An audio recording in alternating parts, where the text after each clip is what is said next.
Hello dear. अब यहाँ से हम समझ रहे हैं बहुत ही इंपॉर्टेंट आपका जो है ये टॉपिक है, बहुत ही इंपॉर्टेंट टॉपिक, महा इंपॉर्टेंट टॉपिक, जो कि है कि सिग्निफिकेंस हमारा अनसर्टेनिटी प्रिंसिपल का। मतलब अभी हमने अनसर्टेनिटी प्रिंसिपल पढ़ा था, समझा था। तो ये हमको क्या सिग्निफाई करता है, देखो। सबसे इंपॉर्टेंट चीज़ ये सिग्निफाई करता है ये कि सबसे पहले तो मैं चलो ये बता देता हूँ ये क्या सिग्निफाई करता है, फिर मैं आपको समझाऊंगा कि ये ऐसा क्यों इन्होंने कहा। तो इन्होंने कहा सिंपल भाषा में कि इसको पढ़ने के बाद में हमको ये क्लियर हो जाता है कि कोई भी जो इलेक्ट्रॉन होता है उसकी हम जो ट्रेजेक्ट्री होती है उसको कभी भी फाइंड आउट नहीं कर सकते हैं। अब यहाँ पे जब इसने ये कहा है ना, तो इसको पहले समझते हैं कि इसका मतलब क्या है ट्रेजेक्ट्री वगैरह से, और ये कैसे हम फाइंड आउट नहीं कर सकते। पहले हम पढ़ के समझते हैं। देखो, बेसिकली ये बुक में ये लिखा है, देखो, कि जो हमारा रूल आउट एग्जिस्टेंस होता है किसी भी डेफिनेट पाथ या फिर ट्रेजेक्टरी ऑफ इलेक्ट्रॉन या फिर अदर सिमिलर पार्टिकल का, तो वो हमको यहाँ से समझ आती है बात। वो यहाँ से कि जो ट्रेजेक्टरी जो हम शब्द है वो कब यूज़ करते हैं, जब हम यूज़ करते हैं किसी भी ऑब्जेक्ट को हमको डिटरमाइन करना हो, किसी की लोकेशन है ना, उसकी लोकेशन किसका यूज, और वेलोसिटी को एक वेरियस मूवमेंट पे, मतलब कि उसकी अलग अलग मूवमेंट पे उसकी क्या लोकेशन है, मतलब वही पोजीशन और उसकी वेलोसिटी। तो तब आपको ये दोनों चीज़ें पता होती हैं, ठीक है।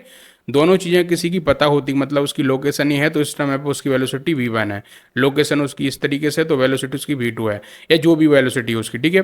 तो तब हमको ये चीज़ पता होती है, ठीक है। लोकेशन पता होना मतलब कि आपको पोजीशन का पता होना और वेलोसिटी का पता होना, तब जाके आप किसी भी चीज़ की ट्रेजेक्ट्री बता कर सकते हो, बता सकते हो। मुझे कैसे, मैं आपको समझाता हूँ। फिर से देखो जरा ध्यान से, इसको हम थोड़ा सा मिटा देते हैं, पिछले लेक्चर में बताया था ये तो मैंने आपको। तो क्या है इसका, देखो, मान के चलो कि कोई चीज़ आपकी इस तरीके से थी, ठीक है। पोजीशन उसकी मैं बोल देता हूँ P1। P तो आपका मोमेंटम से वो हो जाओगे, तो मैं कह देता हूँ पोजीशन उसकी है x1, और उस समय वेलोसिटी उसकी v1। फिर वो कहीं से आपकी वो आया उड़ा के कहीं से इधर उधर होते हुए वो आया क्या, वेलोसिटी 2 पे, और पोजीशन उसकी आ गई x2। फिर वो कहीं पे आ गया, मान चलो यहाँ पे उसकी पोजीशन थी x3 और वेलोसिटी थी v3। अब भैया मुझे एक बात बताओ, तो यहाँ से आपको सब कुछ पता चल रहा है, वेलोसिटी भी और पोजीशन भी, तो जाके आप उसकी क्या कर पा रहे हो, ट्रेजेक्ट्री फॉलो कर पा रहे हो, बता पा रहे हो। ट्रेजेक्ट्री का मतलब होता है वो किस तरह का ट्रैक बना रहा है ना, कि वो यहाँ से यहाँ गया फिर यहाँ से आया, उसको कहते हैं ट्रेजेक्ट्री को बनाना। तो ये चीज़ होती कब, जब आपके पास में लोकेशन पता होती है किसी भी चीज़ को, और साइमल्टेनियसली उसकी वेलोसिटी भी पता होती है, ठीक है। इतनी बात क्लियर है। अब आगे सुनो जरा ध्यान से। तो यदि हमें किसी भी बॉडी का पर्टिकुलर इंस्टेंट पे क्या है, हमको जो है क्या बोल रहा है कि if we know where a body a particular instant, मतलब लोकेशन हमको पता है, और if we also know the velocity उसी पर्टिकुलर मोमेंटम पे, और फोर्स क्या लग रहा है उस पर, तो हम बता पाएंगे कि वो किस तरह की ट्रेजेक्ट्री को बनाएगा। कुछ समय बाद वो कहाँ होगा हम इजीली बता पाएंगे, मतलब उसकी लोकेशन पता है, उसका बिहेवियर पता है, उसकी वेलोसिटी पता है, तो हम बता पाते हैं कि वो जो पार्टिकल है, जो ऑब्जेक्ट है, वो अगले क्षण कहाँ आएगा, ठीक है। तो इस कारण से ये कंक्लूजन ये बनता है कि जो पोजीशन होती है किसी भी ऑब्जेक्ट की और उसकी जो वेलोसिटी होती है वो हमारा उसका एक फिक्स्ड कर देती है ट्रेजेक्ट्री को, ठीक है। इतनी बात हमको क्लियर हुई। लेकिन क्या हो रहा है यहाँ पे, बस एक सेकंड मुझे दो। लेकिन यहाँ से क्या हो रहा है आपका कि जो हमारा सब एटॉमिक पार्टिकल है जो कि इलेक्ट्रॉन वगैरह है, चूंकि उसका भैया साइमल्टेनियसली हम यही नहीं बता सकते कि उसकी पोजीशन क्या है या फिर उसकी जो वेलोसिटी क्या है, तो हम कैसे कह पाएंगे कि उसका जो फिक्स्ड जो ट्रेजेक्ट्री है वो कैसे बनेगी। मतलब ट्रेजेक्ट्री का मतलब ये है कि वो जो इलेक्ट्रॉन की हम बात कर रहे हैं तो वो हम फिक्स नहीं कह पाएंगे कि वो अगले क्षण यहाँ था, फिर अगले क्षण यहाँ होगा, फिर यहाँ होगा, फिर यहाँ होगा, फिर यहाँ होगा। ऐसा कुछ भी पॉसिबल नहीं है। अब चूंकि उसका कुछ भी पॉसिबल नहीं है, तो साइंटिस्ट लोगों ने एक जुगाड़ निकाला, उन्होंने फिर एक चीज़ को, कंसेप्ट को जन्म देंगे। वो कहेंगे कि भैया इलेक्ट्रॉन चलो ऐसा है तो यहाँ भी नहीं है, यहाँ भी नहीं है, तो फिर हो सकता है इधर होगा, इधर होगा, इधर होगा, इधर होगा, और ऐसे करके कई सारे उन्होंने फिर अभी आगे हम आएंगे तो वो बना के समझाए हमको कि एक इलेक्ट्रॉन किसी पर्टिकुलर, फिर बोलेंगे वो कि ऑर्बिट में नहीं मिलेगा बल्कि वो ऑर्बिटल में मिलेगा। अभी आगे आप समझोगे मैंने क्या बोला, ठीक है। अभी आप चिंता मत करना दिमाग में कि सर एकदम से क्या टॉपिक बोल दिया, लेकिन अभी मैं आपको समझा रहा हूँ वो समझो। तो हेजनबर्ग ने ये हमें क्लियर कर दिया कि इलेक्ट्रॉन एक फिक्स्ड ट्रेजेक्टरी में नहीं रहता है। एक फिक्स्ड आपकी ट्रेजेक्टरी उसकी पॉसिबल ही नहीं है, क्योंकि उसकी लोकेशन ही पॉसिबल नहीं है, उसका वेलोसिटी पॉसिबल नहीं है मेजर कर पाना एक साथ में, ठीक है। तो इफेक्ट ये हुआ हेजनबर्ग अनसर्टेनिटी प्रिंसिपल का कि only for motion of a microscopic object it and it जो है negligible for that a microscopic object. और ये जो चीज़ थी मतलब अनसर्टेनिटी प्रिंसिपल की, वो सिर्फ माइक्रोस्कोपिक वालों के लिए यूज़ आती है। मतलब कि एकदम कोई भी चीज़ छोटी होगी, मतलब फॉर एग्जांपल इलेक्ट्रॉन, तभी जाके चीज़ होती है, नहीं तो हम बड़ी चीज़ों में तो आसानी से वो है डेल्टा भी पता कर सकते हैं, डेल्टा एक्स भी पता कर सकते हैं, या फिर हम जो है पोजीशन और लोकेशन दोनों पता कर सकते हैं। जैसे कोई बस है, ठीक है, तो बस का जो हम क्या कर सकते हैं, वेलोसिटी भी एक ही समय मेजर कर सकते हैं और उसकी जो है पर्टिकुलर लोकेशन को भी एक ही टाइम पे मेजर कर पाते हैं, ठीक है।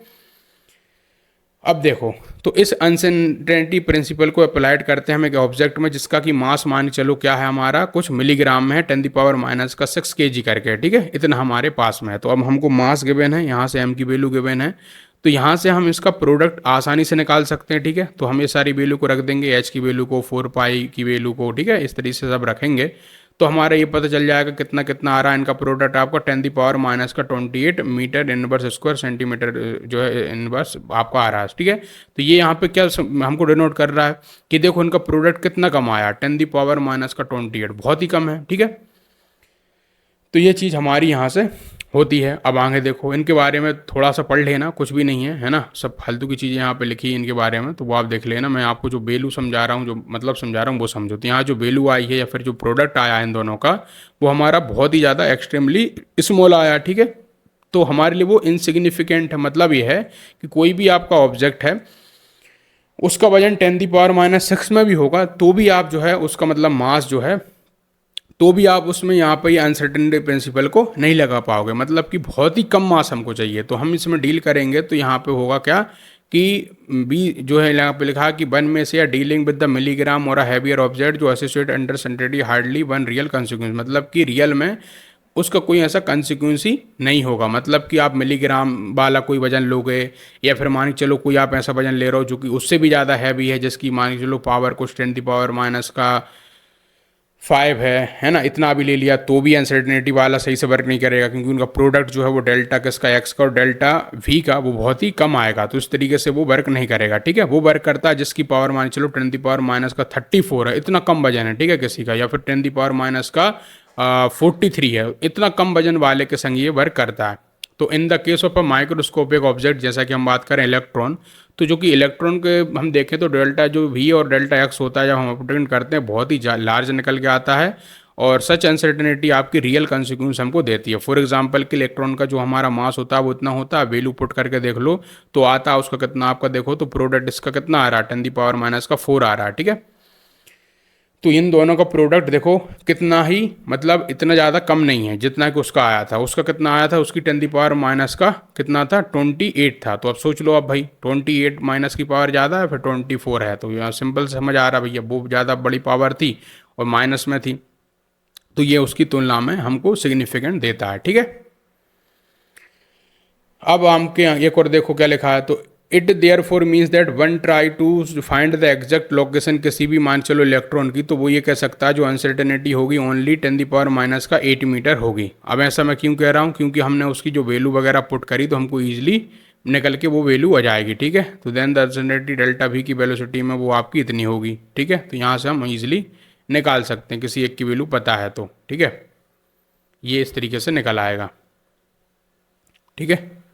अब देखो, which is so large classical fracture जो थी इलेक्ट्रॉन की, जो कि मूविंग कर रहा है कि बोहर की ऑर्बिट्स में, जो कि फिक्स्ड होल्ड गुड, मतलब कि मूव कर रहा है किसकी ऑर्बिट में, वो हमारे लिए कैन नॉट होल्ड गुड। मतलब कि यहाँ से हम अब वो चीज़ हमारी फिक्स नहीं रह गई है ना। वही मैंने जो अभी आपको एग्जांपल दिया था ना, फिर से मैं बताता हूँ। देखो कि जो अभी हमने बोहर के मॉडल में क्या समझा था, ये न्यूक्लियस है, ये पहला सेल, ये दूसरा सेल है ना। मैं दो सेल इसलिए बनाता हूँ, जनरली आपको जो इलेक्ट्रॉन मिलेंगे, जो एटम मिलेंगे, तो उसमें दो से ही ज़्यादा आपके सेल होते हैं, इसलिए मैं ज़्यादातर दो सेल का बनाता हूँ, ठीक है, जब भी मैं समझाता हूँ तो आपको। तो अभी जो बोहर ने हमको चीज़ बोली थी ना कि इलेक्ट्रॉन आपका इस तरीके से एक ऑर्बिट में घूमता रहता है, तो अब ये जो चीज़ जैसे ही निकाली, हेजनबर्ग ने अपना जो फॉर्मूला दिया और ये हमको बात समझाई कि यार यदि किसी की वेलोसिटी नहीं पता है और वेलोसिटी हमको पता है तो उसका पोजीशन नहीं पता होगी, पोजीशन पता है तो वेलोसिटी पता नहीं होगी, और अभी आपको मैंने एक चीज़ और बताई थी ट्रेजेक्ट्री वाली चीज़। तो उन सभी से हम देखा जाए तो यहाँ पे जो बोहर का जो मॉडल है कि जो हमारा इलेक्ट्रॉन है वो एक ऑर्बिट में घूमता है, वो हमारा सही नहीं रह गया। क्यों?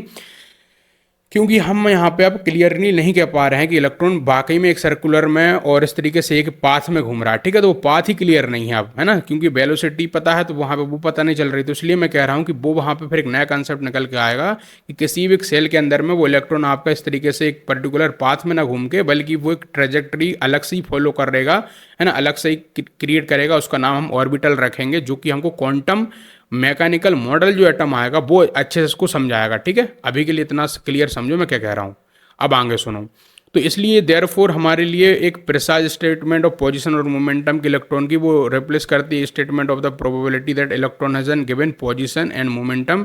This is what happen in the quantum mechanical model of atom. तो हम क्या करते हैं वहाँ पे एक प्रोबेबिलिटी लगा लेते हैं, भैया वो यहाँ है तो मे बी वो इधर हो सकता है, इधर हो सकता है ना, तो एक प्रोबेबल केस चलता है, मतलब वहाँ पे प्रोबेबिलिटी चलती है। कैसे प्रोबेबिलिटी चलती है कि वहाँ पे हम कह देते हैं कि इलेक्ट्रॉन भाई साहब यहाँ है तो मे बी वो यहाँ पे भी हो सकता है, वो यहाँ पे हो सकता है, वो यहाँ पे हो सकता है, वो यहाँ पे हो सकता है, इसलिए एक तरह का हम सर्कुलर से बना देते हैं। हम कह देते हैं भैया इलेक्ट्रॉन इस पूरे सर्कल में कहीं भी हो सकता है, ठीक है। ऐसे इन्होंने मतलब नाटक नौटंकी करी है, अभी आगे देखना आप, मतलब इतने भाई मूड खराब करेंगे ना अपना। ये कहीं कोई कहेगा कि यार इलेक्ट्रॉनिक पाथ में घूमता है, हम कह देंगे यार ठीक है चलो पाथ में घूमता है कोई दिक्कत नहीं, फिर अगला बंदा आएगा वो कहेगा नहीं इलेक्ट्रॉन तो पाथ में नहीं घूमता, वो तो भैया कहीं भी मिल सकता है हमको।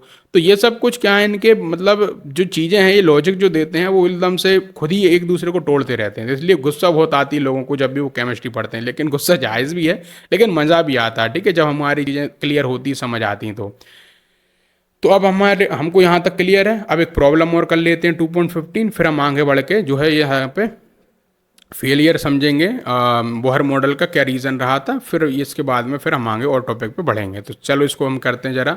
तो बोल रहा मान के चलो हम एक माइक्रोस्कोप में देखते हैं, माइक्रोस्कोप यूज़ करके एक फोटोन को देखते हैं ना, एक सूटल फोटोन है जो कि employed to locate an electron, मतलब हमने फोटोन का यूज़ करा है, वही चीज़ मतलब कि मैंने नहीं कहा था हम इस तरह का फोटोन यूज़ करेंगे इसकी वेवलेंथ शॉर्टर हो ऐसा करके।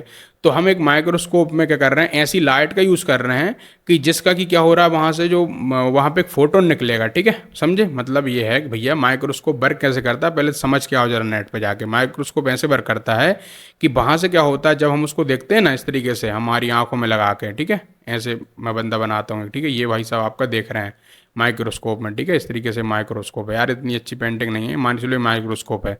तो क्या होता है कि जब भी हम किसी भी चीज़ को देखते हैं तो हम एक पर्टिकुलर लाइट का भी यूज़ करते हैं। तो मान चलो यहाँ पे मान चलो कोई भी चीज़ रखी थी उसका हमको इलेक्ट्रॉन देखना था, तो एक लाइट यहाँ से आएगी और उस लाइट की मदद से हम यहाँ पे देख पाएंगे। तो वो लाइट जो आ रही है तो उसमें से एक फोटोन निकल रहा है, ठीक है।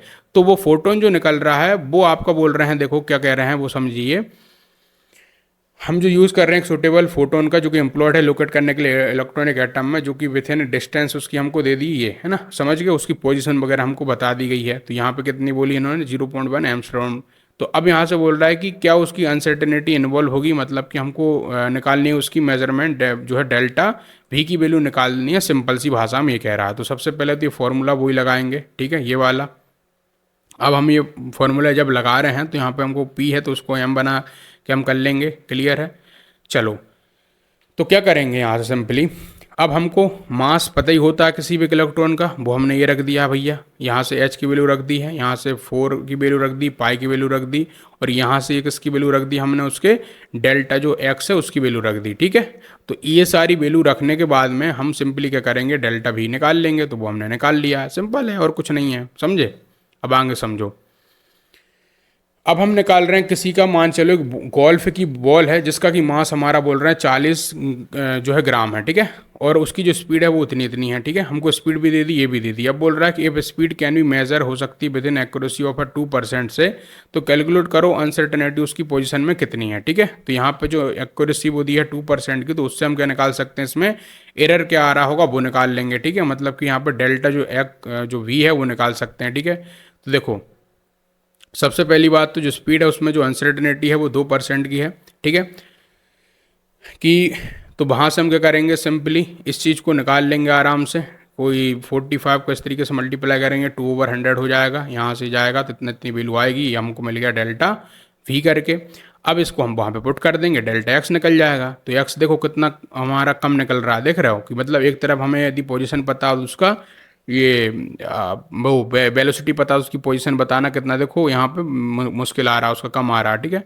तो ये जो है नियरली आपका 10⁻18 टाइम्स स्मॉलर है जो है diameter of a typical atomic nucleus का। तो mention earlier for large particle uncertainty principle, वही बात है यार, घुमा फिरा के से ये कह रहा है कि जो अनसर्टेनिटी वगैरह आती है या जो चीज़ आती है वो बहुत कम आती, ठीक है। तो यहाँ पे हम ऐसा नहीं कह सकते हैं कि यार बड़ी चीज़ों में हम जो अनसर्टेनिटी प्रिंसिपल है वो लगा सकते हैं, ठीक है। तो ये प्रॉब्लम आपको वो चीज़ सॉल्व करके देती है, ठीक है, क्लियर है। अब आगे हम पढ़ेंगे क्या था रीज़न आपका जो है फेलियर हो गया बोहर मॉडल, ठीक है, वो हम आगे देखेंगे। तो उसमें सबसे बड़ा जो खेल रहा है वो हेजनबर्ग की अनसर्टेनिटी प्रिंसिपल का ही रहा है, बोहर मॉडल को ख़त्म करने का या फेल करने का, वो हम आगे देखेंगे, ठीक है। चलो तो देखते हैं इसको।